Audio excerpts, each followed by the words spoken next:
olóyè Sunday Igboho ló ń bá màmá sọ̀rọ̀ yẹn. Ọlọ́run á bá mi wà pẹ̀lú ẹ̀ ó ní jẹ́ ni wọ́n mú àmì wọn ní ṣùgbọ́n ó bá lágbára wọn gbogbo oníkọ́ ẹ̀ kò sí wàhálà àpòtí ọwọ́ ayé ò ní ká awọ́ ayé ò ní káwọn náà Sunday kò ní ká láàárọ̀ kò ní ká lálẹ́ kò ní ká gbogbo ẹni tó bá ń tẹ̀lé tó bá jọ̀tá wá sí tí wọ́n ṣe bàbá ní lágbára náà o ṣé mo dúpẹ́ fún àdúró tì í ṣe ojú òtí o ṣé mo dúpẹ́ o ṣé wà á jèrè gbogbo ọlágbára náà alálẹ̀ Yorùbá á dúró tiẹ̀ o ṣé mo dúpẹ́ o ṣé gan o ṣé. ẹ bá ti kọ́ tẹ̀wọ̀n. àwọn tó wà ní kábà tí kọ́ tẹ̀ sá. alága Ìbàdàn north. alága Ìbàdàn north wà ní Ìbàdàn fẹ́ bá ń sọ̀rọ̀ sá. nílé Ládọjà. ẹjọ́ Sunday kàmí lọ́mọ tó ṣọ́ ẹ̀bùn ní ọjọ́ mẹ́ta ó ṣe okó àgbálẹ̀ wa mọ̀mọ́ ní pé ká kí ẹ dáadáa bẹ́ẹ̀ mo mọ̀ gbogbo ẹbí ní pé kí n bá wọn kí ẹ wọ́n ní gbogbo bó ṣe ń gbìjà Yorùbá ọwọ́ ayé ò ní tẹ̀ ọ́ lágbára lọ́wọ́ Ọlọ́run ò ní fojú sunkún àwọn ọmọ rẹ̀ o ṣeun iṣẹ́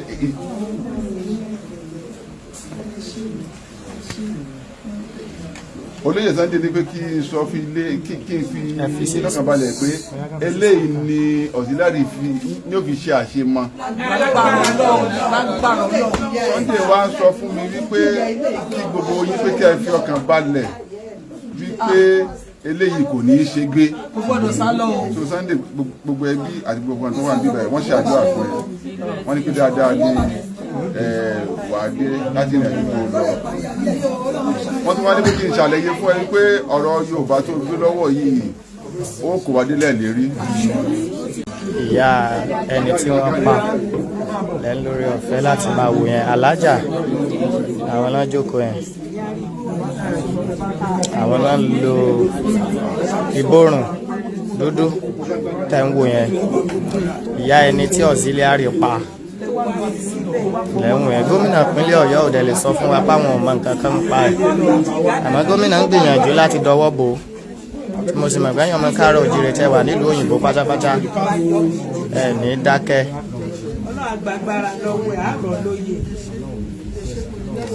Governor Seyi Makinde has been a threat to the security of Oyo State.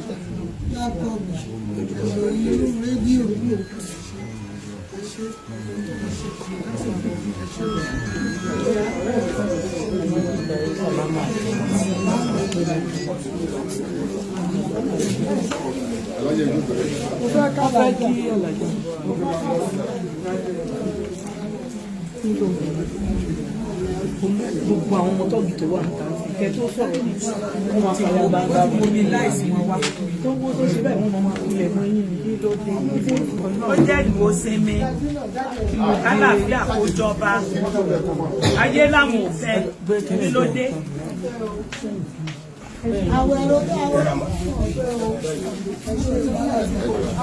We don't want talk. alájà òtítọ́ ẹ jọ àti dúpẹ́ fọ́lọ́.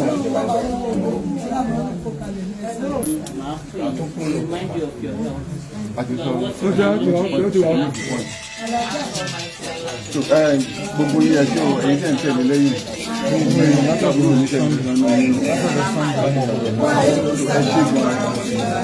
ṣe ilé yín ọ̀nà yín kò ní dàrú gbogbo bẹ́ẹ̀ ṣe dúró lélẹ̀ tẹ̀ ń jà fún gbogbo àwa tá a jọ̀lẹ̀ ọwọ́ ayé òní mú yín Ọlọ́run yóò túbọ̀ ròyìn lágbára ẹ ṣe gan àdúpẹ́ àmọ́ lóore Ọlọ́run tó bá wá sí ní ilé ẹ̀sìn nígbà lọ́wọ́ Ọlọ́run ẹ ṣe gan o.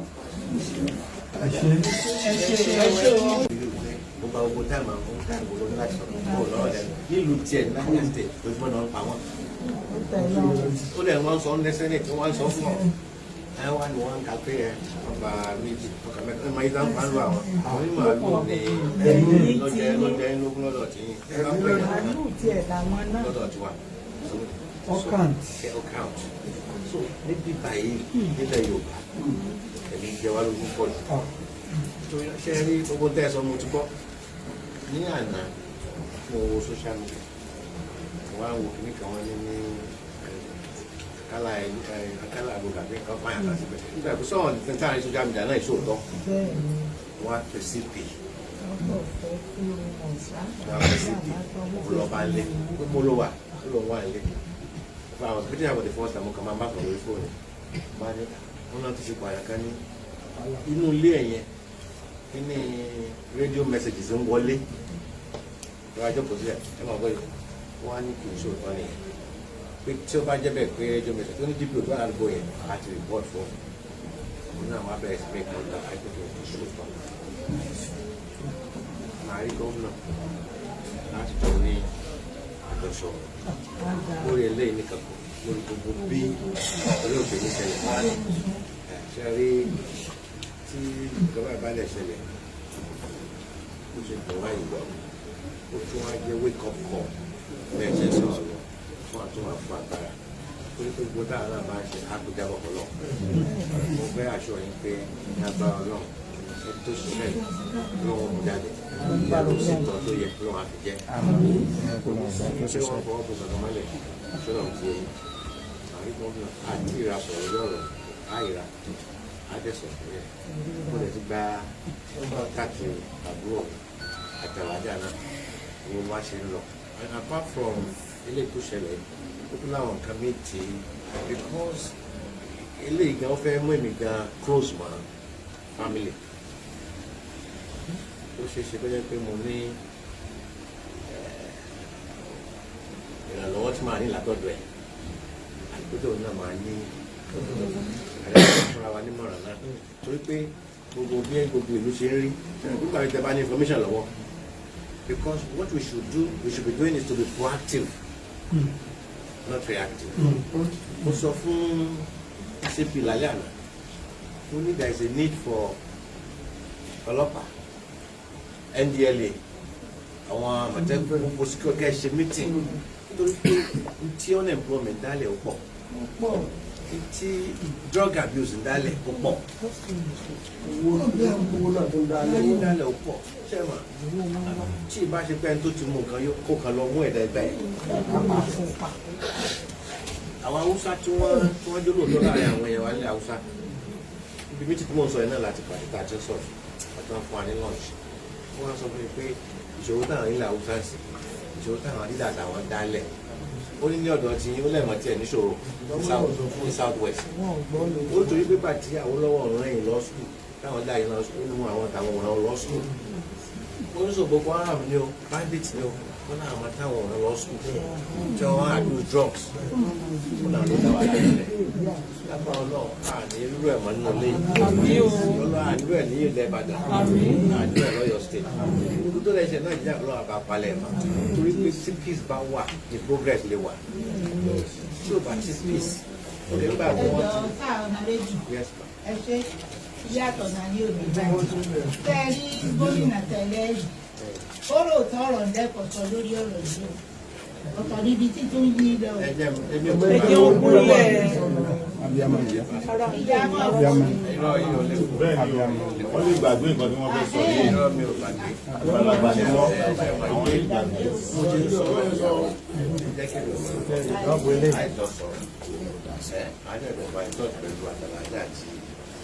àti àbúrò mi ó dàbí náà ní pé ẹ̀yin tẹ́ ń jẹ́ ìyàwó náà ẹ bá kó fàdúrà kí wọ́n máa ṣẹlẹ̀ ṣàmọ́ pé kò sí ní tí a bá ọlọ́run ká ọlọ́run ní ká máa képe ọlọ́run ká máa képe lágbá ọlọ́run ẹ̀ ní dààmú àwọn ọmọ tó wà ní òyìnbó ọlọ́run wá pé tó wọ́n ọmọ ya gbogbo àwọn tó kù sí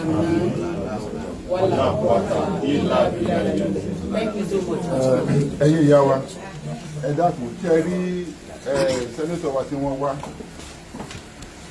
àwọn gangan ni wọ́n lọ́rọ̀ tó ṣẹlẹ̀ yìí ìdí tí wọ́n fi ṣiṣẹ́ àkànfẹ́ tú wẹ́lẹ́wẹ́lẹ́ ní láti fi lọ́kàn balẹ̀ ẹjọ́ wa máa tún fún yín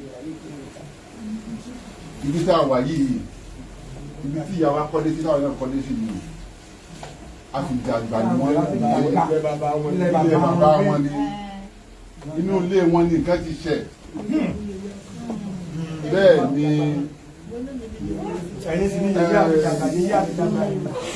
ìyá sẹ́nitọ̀ tí a wá rí àtọwá ẹja kò mà. bẹ́ẹ̀ ni bẹ́ẹ̀ ni. kí wọ́n mọ ẹ̀dùn ọkàn wa tí wọ́n sọ fún gómìnà. ẹkún òbí màmá iṣẹ́ lọ́rọ̀ tí ẹ sọ dáadáa ni tí a wá rí àwọn tó jókòó yìí mo fi ibẹ̀ tí màá wọ́ tó mo fi búra ẹni tó gbé ìjọ àfìjàgbà lónìí bàbá wa balẹ̀ ìyá rẹ̀ rí tọ́rọ̀ bá dàrú tí balẹ̀ bá rí bíbí ní ọ̀dọ̀ wọn ni wọ́n ń bọ̀ owó tó sì ná sí community wa tí a yìí ná sí community wa bàbá kì í ṣe kékeré tó ìyá wa ìṣọ̀kan ọmọ odò àti ìyá wa bàbá tẹ̀ ń bá sọ̀rọ̀ iṣẹ́ wọn ni a sì nígbà tó tẹ́lẹ̀ gba ọlọ́run wọ́n ó ṣe kọjá bí The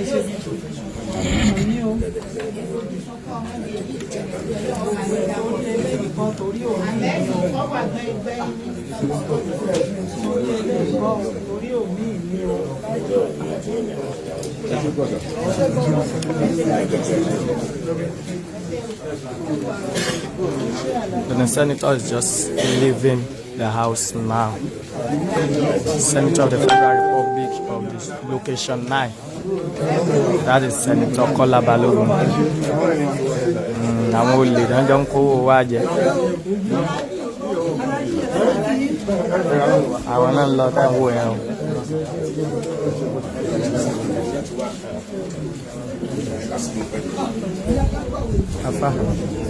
Afa, ẹjọ sá.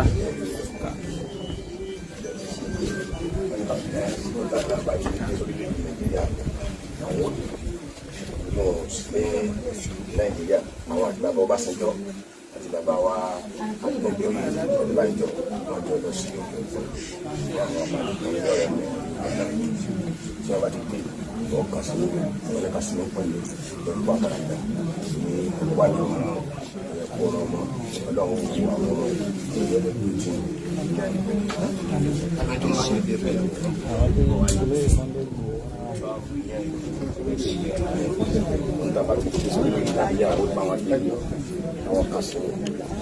ẹjẹ wọn jókòó ṣe látọ̀dọ̀ ẹjọ bá wà fún náà ìbòdò àwọn àgbà yẹn ń kọ ẹjọ kò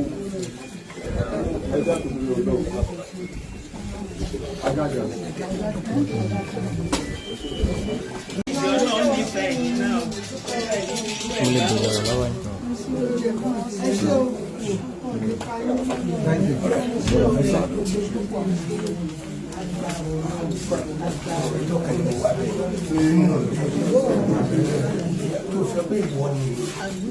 Leaving the house now. The house of the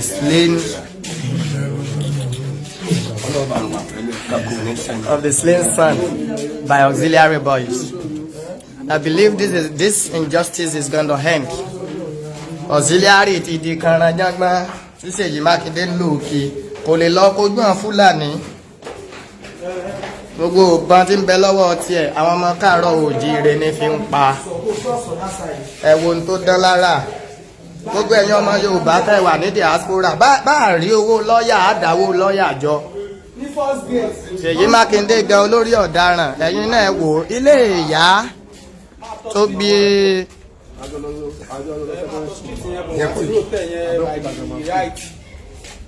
Number 2 àjọ wà London ẹ pè báyìí kí n bá sọ ṣẹ̀rí kan báyìí you miss my mate in school àjọ wọlé àjọ jáde same sex. ó ṣe álọ̀ náà bí o sí.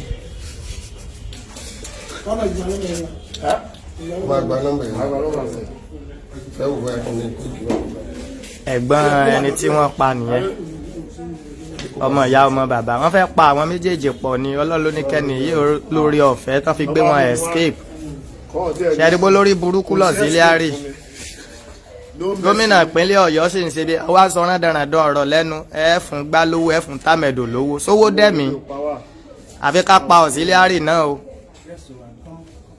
yóò tiẹ̀ lẹ̀ wọ́n ni ṣebí ọdún 2 àtààbọ̀ ló lò lókè òjé èmi ọmọ èèyàn bá lọ hajj oṣù kan ni ó pẹ́ jù òun lọ ọdún 7 àtààbọ̀ lókè òjé síbẹ̀ náà gómìnà tún fi ṣe olórí àwọn mọ́tò yín wá ń pààyàn kí ayé ó sì náà bí gọ́vnà Ṣèyí Mákindé dáa kó yọ òun ìyẹn ló wá rú wa lójú pé ìmùlẹ̀ burúkú kan ń bẹ láàrin àwọn méjèèjì wọ́n jọ ń fẹ̀jẹ̀ àwọn ọmọ káàárọ̀ oòjíire wọ́n jọ ń fi wẹ̀ ni bí gómìnà bá wá mọ̀ pé òun ò fi ẹ̀jẹ̀ yẹn wẹ̀ kó bọ́ ta gbangba kó yọ auxiliary kó sì rán auxiliary lẹ́wọ̀n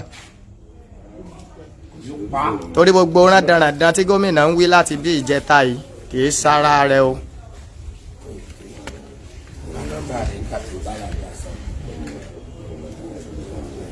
ṣé kò ìkà.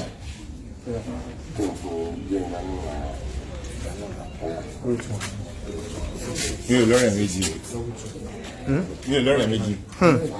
ọ̀rẹ́ ẹni tá a parẹ́ o olórí burúkú auxiliary. ọ̀rẹ́ kan ni mo ní nínú Ìbàdàn yìí mo ń jáde mo ń jà à ń jáde ọ̀rẹ́ mi ò yahoo rí gbogbo àwọn tá a mọ̀ pàrọ̀ táwọn ń ṣe yahoo yahoo ọ̀rẹ́ mi ò ń ṣe yahoo yahoo wọ́n ní kóòtù kò ṣe kóòtù rí sọ fún wọn kó jẹ́ kọ́mọ̀. kò sí nǹkan tèmi àti ọ̀rẹ́ mi ò dánwò rí nínú Ìbàdàn kò sí club tá a lọ kò sẹ́ni tí ò mọ Rahman Azeez Abiodun kò ní agbọ́njọ́ kò ní wàhálà a fa wàhálà rí a bẹ anybody tákù anything rí èèyàn wá wa wípé àṣebáyé wọn ò ṣe gbúrẹ̀rì sí wa. ẹ má bínú ní ọjọ́ yẹn gan-an because ìròyìn ọ̀rọ̀ èyí tí ń tẹnu gómìnà pínlẹ̀ Ọ̀yọ́ jáde ọdẹ ìpò fẹ́ yàtọ̀ sí nǹkan tá à ń gbọ́ gómìnà ní wọn kàn ń ṣe fanfà lórí ipá ara fóònù ni ẹ dákun ẹ jọ̀ọ́ nítorí Ọlọ́run kí ni tó ṣẹlẹ̀ gan tó mọ̀ mọ̀ kí yóò ṣojú ẹ̀yìn. ìbínú ẹni ni Ọlọ́run má yẹ kárí ìbínú ẹni èmi fúnra mi tí n bá fẹ́ lọ sí Ìwó Road mo máa ń bẹ Ọlọ́run ni.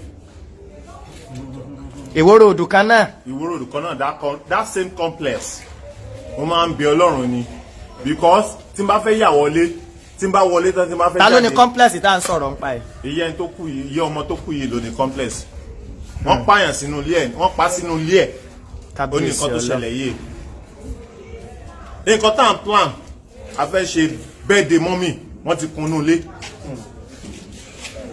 so ti yé yín so ọjọ́ yẹn kọ́lọ́ máa fi wá ṣe sábàbí burúkú àmín lágbára Ọlọ́run because ẹni tó máa kànyàn kò ní jẹ́ tiwa. àmín o. so ọjọ́ yẹn gbà tí mo kọ́kọ́ gbọ́ gbogbo ìròyìn yìí mo ní pé Rahman kò lè possible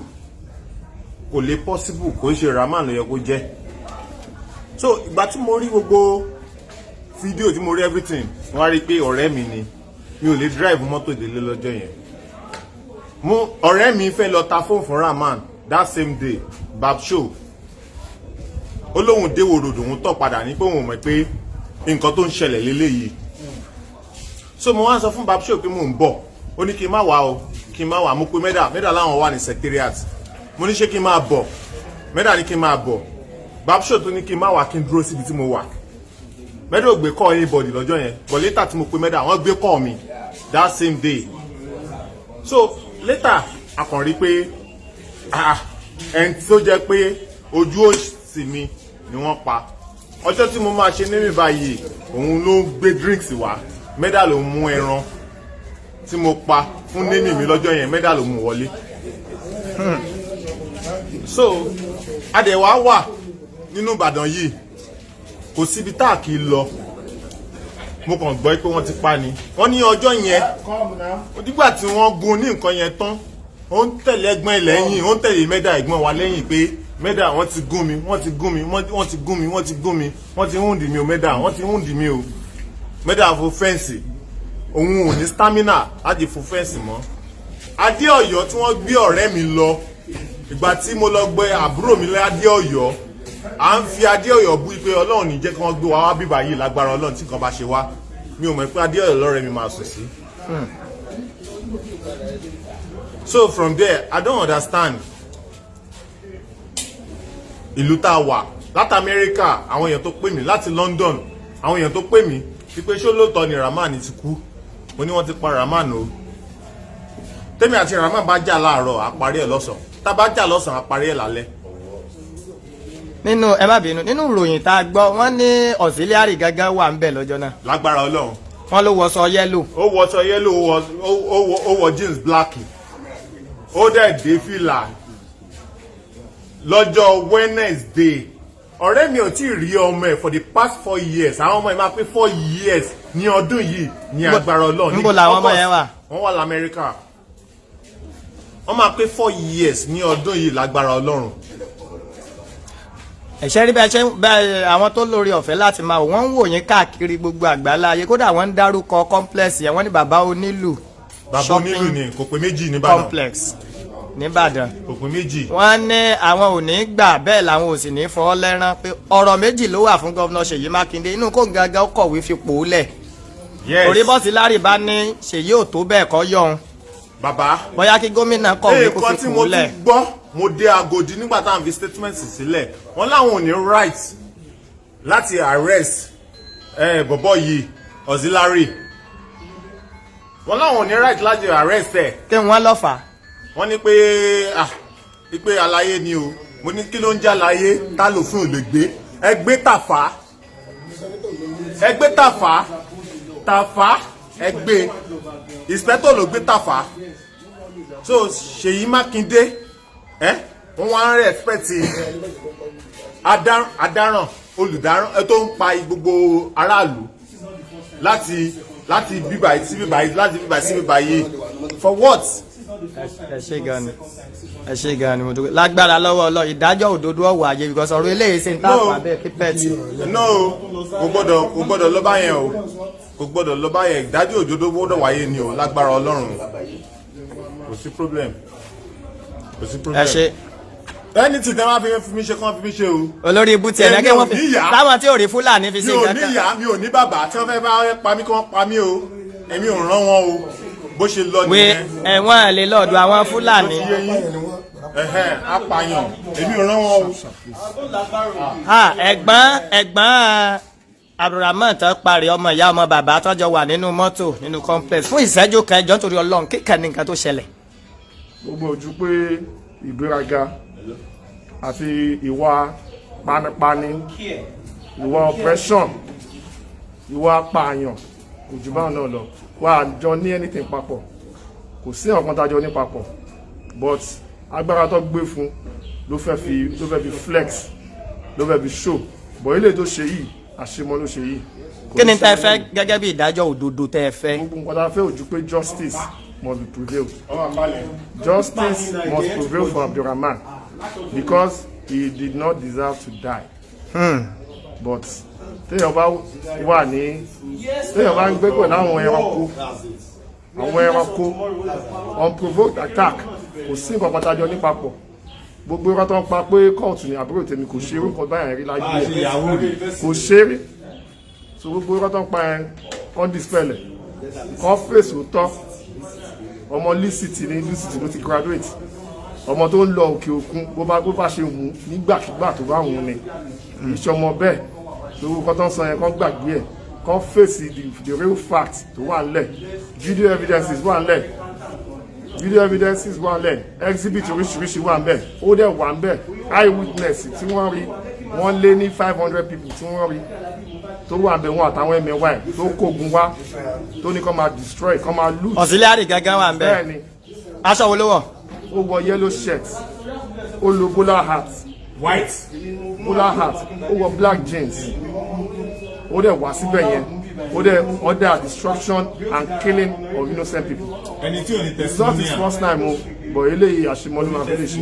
ẹ ṣe gan nítorí because of the emotional feelings. thank you. ẹ ṣe gan. oní testimonial.